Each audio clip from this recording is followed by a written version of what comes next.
Bismillahirrahmanirrahim. Assalamualaikum warahmatullahi wabarakatuh. Selamat pagi siswa sekalian. Alhamdulillah bertemu kembali dengan Ibu dalam program Yuk Belajar Kimia. Sebelum kita memulai pembelajaran, mari kita berdoa terlebih dahulu agar ilmu yang kita dapat hari ini bisa diberkahi dan bermanfaat untuk kita semua nantinya.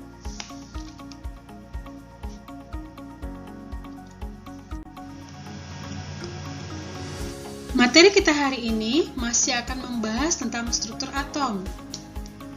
Pada video kita sebelumnya, kita telah membahas tentang teori atom. Maka, pada video hari ini kita akan membahas tentang partikel penyusun atom.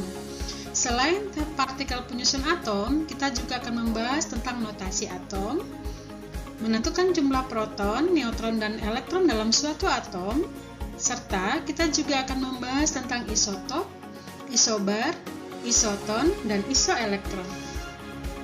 Materi kali ini akan menjadi penting bagi kalian karena pembahasan ini akan menjadi dasar untuk materi pada bab berikutnya.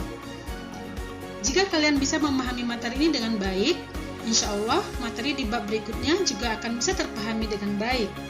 Maka, ikuti dan pahamilah dengan sungguh-sungguh agar mempermudah kalian untuk masuk ke bab berikutnya. Oke, are you ready? Jom kita start. Baik, kita bahas materi pertama yaitu partikel penyusun atom. Dari model atom yang dikemukakan oleh Niels Bohr yang sudah kita pelajari pada materi sebelumnya, sebenarnya kita sudah dapat menentukan partikel dasar penyusun atom. Coba amati gambar di samping. Maka, dari gambar di samping, sebenarnya sudah diinformasikan apa saja partikel dasar penyusun atom. Yang pertama, dari yang Ibu lingkari. Oke, berarti ada dua partikel di sini. 1, 2. Kemudian partikel berikutnya ada di orbit. Jadi sebenarnya ada berapa partikel penyusun atom? Pasti kalian sudah tahu. Nah, tugas kalian adalah menuliskan apa saja partikel dasar penyusun atom dan kalian juga menuliskan pengertiannya. Oke, itu menjadi tugas pertama untuk kalian. Sekarang kalian sudah memahami kan apa saja partikel dasar penyusun atom tersebut?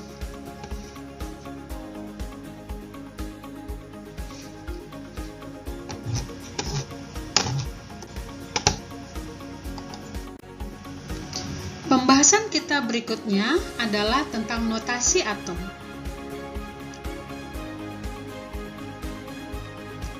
Oke, notasi atom adalah cara penulisan simbol atau lambang dari suatu atom.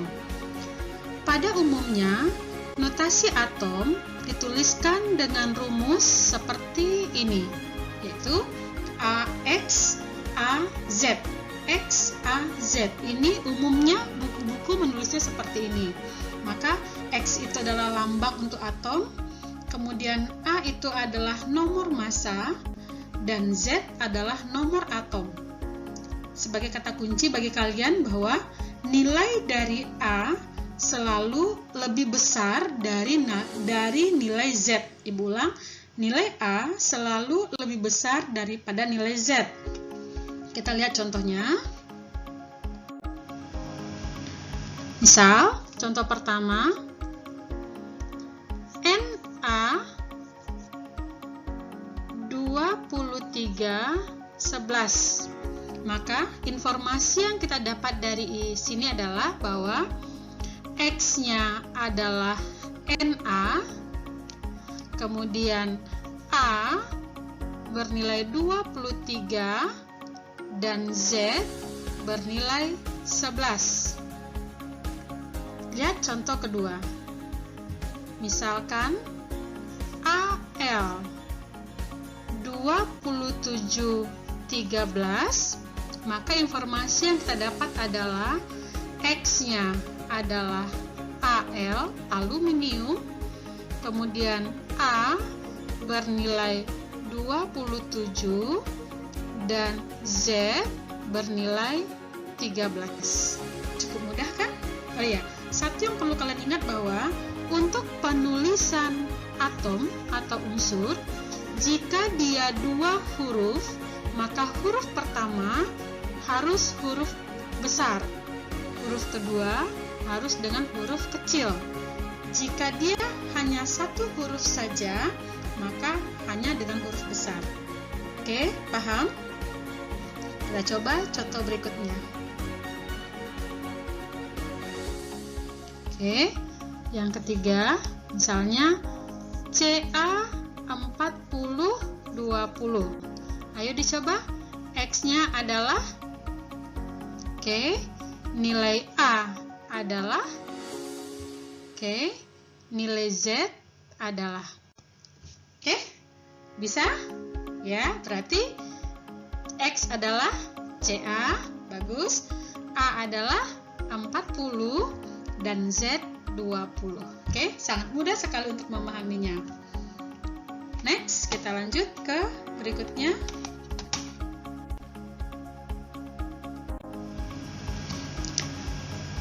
Sekarang kita akan mencoba menentukan jumlah proton, neutron, dan elektron dalam suatu atom.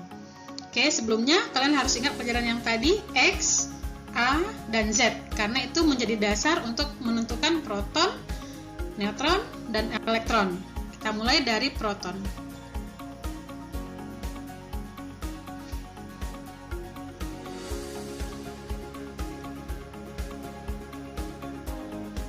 Cara menentukan proton, jumlah proton sama dengan nomor atom. Artinya P sama dengan Z. Jumlah proton sama dengan nomor atom, atau P sama dengan Z. Kemudian, jika kita mau menentukan neutron, maka neutron sama dengan nomor massa dikurang dengan nomor atom atau proton, karena nomor atom sama dengan proton, maka N sama dengan A dikurang Z, atau N sama dengan A dikurang P, karena Z dengan P itu sama. Oke, berikut kita menentukan elektron. Pada penentuan elektron, maka ada dua cara. Apakah dia berbentuk atom netral atau dia berbentuk ion? Nah, sekarang lihat dulu bedanya. Apa beda antara atom netral dengan ion? Jika ada dua atom, misalnya Na dan Na+. Oke, yang mana yang atom netral? Oke, berarti Na atom netral, sementara Na+ adalah contoh dari ion. Nah, kenapa bisa atom netral menjadi ion? Ini berkaitan dengan pelepasan atau penyerapan elektron.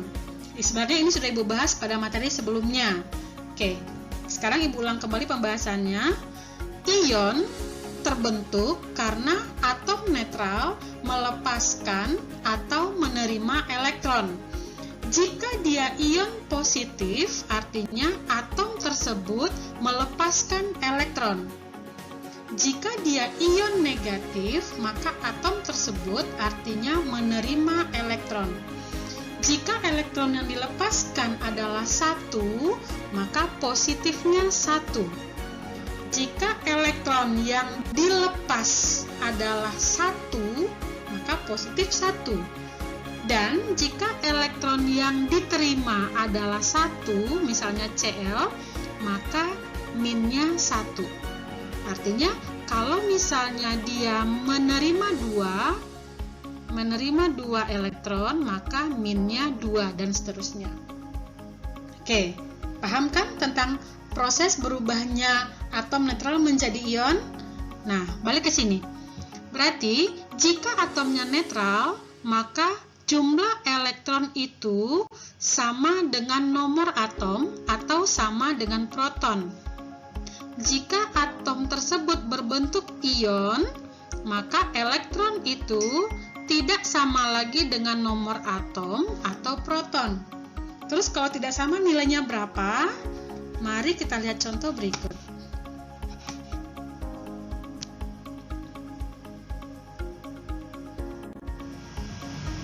Oke, sebagai contoh, misalkan yang tadi kita ambil Na dengan nomor atom 23 dan nomor massa 23 dan 11. Oke, maka informasi dapat dari sini seperti tadi, X-nya sama dengan Na, kemudian A sama dengan 23, ini yang tadi ya, Z sama dengan 11, paham kan? Maka proton tadi sama dengan Z, maka protonnya adalah 11.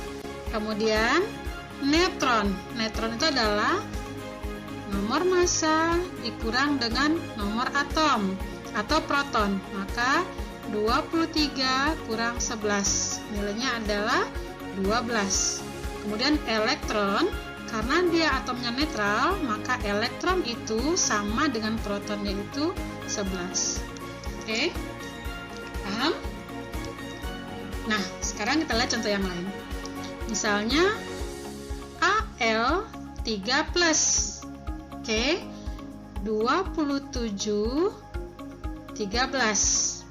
Ini berbentuk ion ya, ada ionnya 3+. Artinya apa?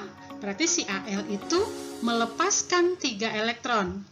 Maka X-nya adalah Al3+, kemudian A-nya sama dengan 27, kemudian Z-nya sama dengan 13, protonnya sama dengan 13.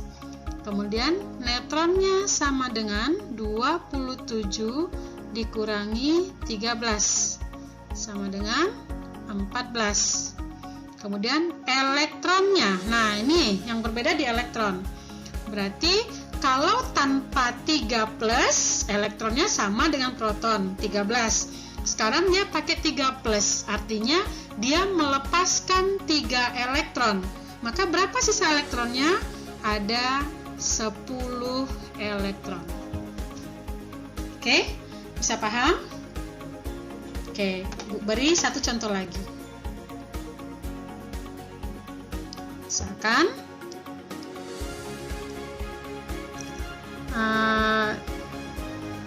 S2- 3216.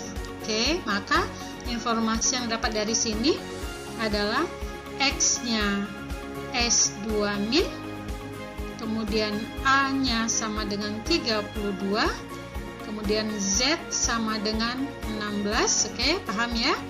Kemudian P sama dengan 16 sama dengan Z, kemudian N-nya sama dengan 32 dikurangi 16 sama dengan 16. Kemudian elektronnya. Nah, di sini dia 2-. Kalau tidak 2- berarti 16.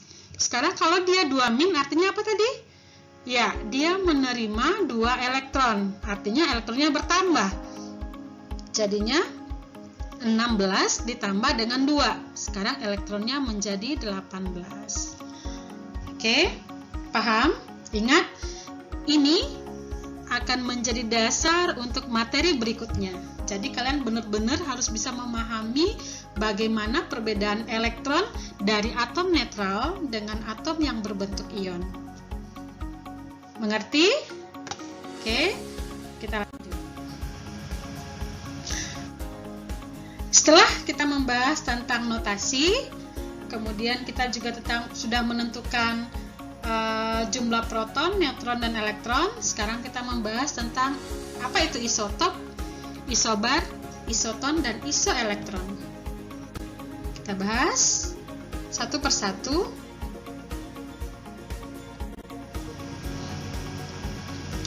Sekarang isotop dulu.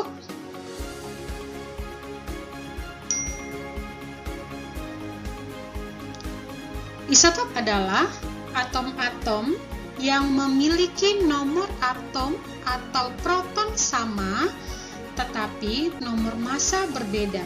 Oke. Atom-atom yang memiliki nomor atom atau proton yang sama tetapi massanya berbeda.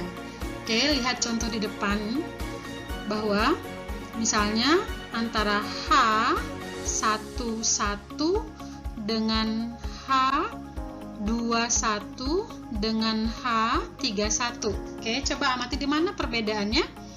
Ternyata nomor massanya berbeda. 1, 2, 3. Sementara nomor atomnya sama. 1, 1, 1. Maka ini merupakan contoh dari isotop. Mudah kan? Kalian hanya tinggal mengamatinya saja. Oke, bisa? Kita lanjut. Berikut isobar. Isobar adalah atom-atom yang memiliki nomor massa sama tetapi nomor atomnya berbeda. Berarti ini kebalikan dari isotop. Ibu ulang, isobar adalah atom-atom yang memiliki nomor massa sama tetapi nomor atom berbeda. Oke, silakan lihat gambar antara AR4018, K4019 dan CA4020. Oke, apa yang sama? Ya, benar. Yang sama adalah A-nya 40, 40, 40. Berarti nomor massanya sama, sementara nomor atomnya 18, 19, 20. Artinya nomor atomnya berbeda. Inilah yang disebut dengan isobar. Paham? Gampang ya? Berikut kita masuk. Yang ketiga adalah isoton. Isoton adalah atom-atom yang memiliki jumlah neutron sama, tetapi jumlah protonnya berbeda. Dia memiliki jumlah neutronnya sama, tetapi jumlah protonnya berbeda. Ingat tadi ya, neutron. Cara mencari neutron gimana tadi? N sama dengan A kurang Z. Maka kalian kerja dulu nih. Oke, contoh. Lihat di samping. Misalnya P3115, maka kalau kita hitung sama dengan 31 kurang 15, yaitu itu 16. Oke, kalau S sama ya, 32 dikurang 16 sama dengan 16, maka jumlah neutronnya sama. Kalau jumlah neutronnya sama, berarti dia kita golongkan ke dalam isoton. Oke, paham? Ya, kita lanjut. Yang terakhir adalah isoelektron. Isoelektron adalah atom-atom yang memiliki jumlah elektron sama setelah melepaskan atau menerima elektron. Berarti ini dia pasti berbentuk ion dulu. Berarti ketika elektronnya sama, maka dia disebut dengan isoelektron. Oke, contoh S2-3216 dengan Cl-3517. Nah, kita lihat elektronnya. S2- artinya si S ini sudah menerima 2 elektron. Maka yang tadinya 16 elektronnya, karena dia menerima 2 elektron jadinya 18. Kemudian Cl- artinya si Cl ini sudah menerima 1 elektron. Yang tadinya 16, karena dia menerima 1 elektron, maka dia menjadi 18. Nah, berarti elektron pada S2- dengan elektron pada Cl- sama-sama 18. Nah, ini adalah contoh dari isoelektron. Oke?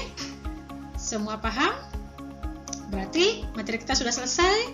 Ibu sudah membahas tentang partikel penyusun atom, kemudian notasi, kemudian jumlah proton, neutron, dan elektron, serta isotop, isobar, isoton, dan isoelektron. Ingat, materi ini gampang, tapi materi ini sangat penting karena akan menjadi dasar untuk materi kalian di berikutnya.